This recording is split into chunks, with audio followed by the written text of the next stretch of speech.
तो दोस्तों इस वीडियो में यूनिसॉट T7250 versus MediaTek Helio G81 को कंपेयर करने वाला हूं। अब में से ज्यादातर लोग बोलेंगे कि ज्यादातर स्मार्टफोन में G81 अल्ट्रा यूज हो रहा है, तो आप MediaTek Helio G81 को क्यों कंपेयर कर रहे हैं। अल्ट्रा वगैरह की कोई चीज नहीं होती, जैसे कि G100 ultra, G100 ultimate, G99, G200 इन सब की परफॉर्मेंस एक जैसी है।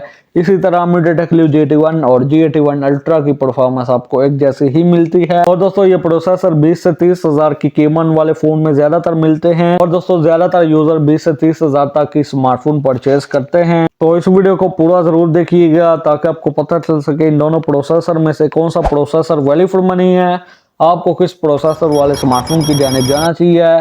तो दोस्तों चलिए स्टार्ट करते हैं कंपैरिजन। तो दोस्तों दोनों ही processor 2x Cortex A75 plus 6x Cortex को सपोर्ट करते हैं। और दोस्तों क्लॉक स्पीड की बात कीजिए, यूनिसॉट T7250 में 1.8 GHz की क्लॉक स्पीड मिल जाती है, जबकि MediaTek Helio G81 में थोड़ी सी बेटर क्लॉक स्पीड मिल जाती है, 2.0 GHz की क्लॉक स्पीड मिल जाती है। और दोस्तों दोनों ही चिपसेट 12 nm पर फैब्रिकेट करते हैं। तो दोस्तों जीपीयू की बात कीजिए, यूनिसॉट T7250 के साथ माली G57 का 1 कोर जीपीयू यूज होता है। MediaTek Helio G81 के साथ माली G52 2 कोर जीपीयू यूज होता है। दोस्तों दोनों प्रोसेसर की सीपीयू जीपीयू में परफॉर्मेंस एक जैसी है, लेकिन दोस्तों MediaTek Helio G81 की क्लॉक स्पीड थोड़ी सी बेटर मिल जाती है।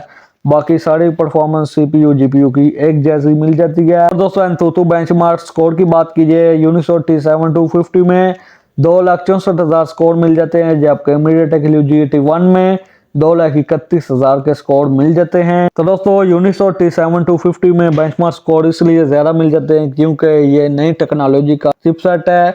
G81 का चिपसेट इस चिपसेट से थोड़ा सा ओल्ड है। और दोस्तों रैम की बात कीजिए, दोनों ही प्रोसेसर LPDDR4X की रैम तक सपोर्ट करते हैं। और दोस्तों स्टोरेज टाइप की बात कीजिए, यूनिसॉट T7250 UFS 2.0 वाली स्टोरेज को भी सपोर्ट करते हैं और eMMC 5.1 वाली स्टोरेज को भी सपोर्ट करते हैं। MediaTek Helio G81 में ज्यादातर eMMC 5.1 वाली स्टोरेज यूज होती है। दोस्तों पाकिस्तानी मार्केट में भी 40,000 तक के स्मार्टफोन में यूनिसॉट T7250 का चिपसेट यूज किया जाता है। और दोस्तों उसमें स्टोरेज UFS की जगह eMMC 5.1 वाली दी जाती है। इवन दोस्तों जितने भी स्मार्टफोन में ये चिपसेट यूज होता है, सब में दोस्तों स्टोरेज eMMC 5.1 वाली दी जाती है। UFS की स्टोरेज किसी भी स्मार्टफोन में नहीं मिलती। दोस्तों डिस्प्ले की बात कीजिए, दोनों ही प्रोसेसर HD+ और फुल HD+ की रेजोल्यूशन को भी सपोर्ट करते हैं। और कैमरा सपोर्ट की बात कीजिए, यूनिसॉट T7250 108 मेगापिक्सल तक कैमरा को सपोर्ट करता है, जबकि MediaTek Helio G81 48 मेगापिक्सल से ऊपर का कैमरा सपोर्ट नहीं करता। और वीडियो रिकॉर्डिंग की बात कीजिए,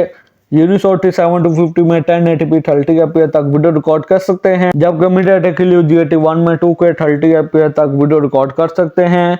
और दोस्तों कनेक्टिविटी की बात कीजिए, यूनिसॉट T7250 LTE Cat 7 ब्लूटूथ 5.2 के साथ आता है, जबकि MediaTek Helio G81 थोड़ा सा ओल्ड है, इसमें LTE ब्लूटूथ 5.0 की सपोर्ट मिलती है। ओवरऑल परफॉर्मेंस की दोस्तों बात कीजिए, दोनों ही स्मार्टफोन की परफॉर्मेंस बैलेंस मिल जाती है, लेकिन कुछ कंडीशन में दोस्तों फास्ट स्टोरेज होने की वजह से यूनिसॉट T7250 को नंबर भी जा सकता है। लेकिन पाकिस्तान में eMMC 5.1 वाली स्टोरेज ही यूज होती है, इसके साथ आप इसको एक्स्ट्रा नंबर नहीं दे सकते। और MediaTek Helio G81 की क्लॉक स्पीड थोड़ी सी बेटर मिल जाती है, आप Antutu कोड वाइज इसको नंबर दे सकते हैं यूनिसॉट T7250 को। और दोस्तों गेमिंग परफॉर्मेंस की बात कीजिए, दोनों ही प्रोसेसर मीडियम सेटिंग को सपोर्ट करते हैं। तो दोस्तों बात कीजिए कौन सा प्रोसेसर किस कंडीशन में बेटर है, यूनिसॉट T7250 डेली यूज के लिए भी बेहतर है। और दोस्तों इसको यूज करने से यूआई एक्सपीरियंस अच्छा हो जाता है। ज्यादातर कंपनीज इसलिए ही T7250 का चिपसेट प्रोवाइड करती हैं और कैमरास की सपोर्ट भी ज्यादा मिल जाती है, लेकिन वीडियो रिकॉर्डिंग इसमें 1080p से ऊपर नहीं जाती।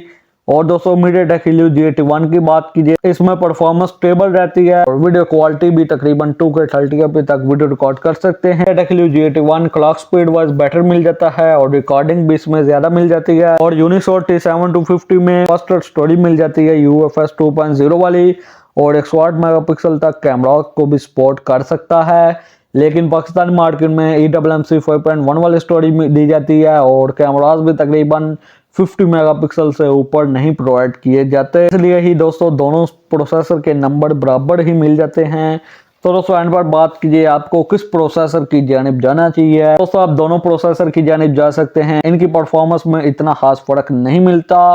20 से 25 हजार तक दोस्तों अगर आपको ये दोनों प्रोसेसर मिलते हैं, बाकी सारी स्पेसिफिकेशन तकरीबन अच्छी मिल जाती हैं, तो आप इन दोनों प्रोसेसर वाले फोन की जानिब जा सकते हैं। तो दोस्तों आप इन प्रोसेसर को 30 हजार तक भी कंसीडर कर सकते हैं, लेकिन शर्त ये है उस फोन में डिस्प्ले भी बेटर दिया गया हो, कैमरास भी बेटर दिए गए हैं और उस फोन में बैटरी भी ज्यादा दी गई हो। कम से कम दोस्तों 30 हजार की कीमत तक अगर यही प्रोसेसर कंपनी ने यूज करने हैं, 6000 mAh बैटरी तो लाजमी होनी चाहिए। और दोस्तों सैमसंग ने तो G99 का चिपसेट भी यूज किया है 27,000 की कीमत में। सारी स्पेसिफिकेशन 30,000 वाले फोन में यही मिल रही हैं और प्रोसेसर का फर्क होता है, तो आप जरूर 230,000 की कीमत तक MediaTek Helio G99 वाले स्मार्टफोन की जानिब जा सकते हैं। तो मैंने recently G100 versus Snapdragon 685 processor को कंपेयर किया है, आप वो वीडियो देख सकते हैं। इस वीडियो का आई बटन में भी लिंक आपको शो हो रहा होगा, एंड स्क्रीन में भी वो वीडियो शो कर दूंगा और इस वीडियो को डिस्क्रिप्शन में भी लिंक प्रोवाइड कर दूंगा। अगर आप स्नैपड्रैगन 685 वर्सेस G99 का कंपैरिजन देखना चाहते हैं तो आप वीडियो को देख सकते हैं। तो दोस्तों कैसे लगी वीडियो को लाइक कीजिए, चैनल को सब्सक्राइब कीजिए। तो आपसे मुलाकात होती है अगली वीडियो में।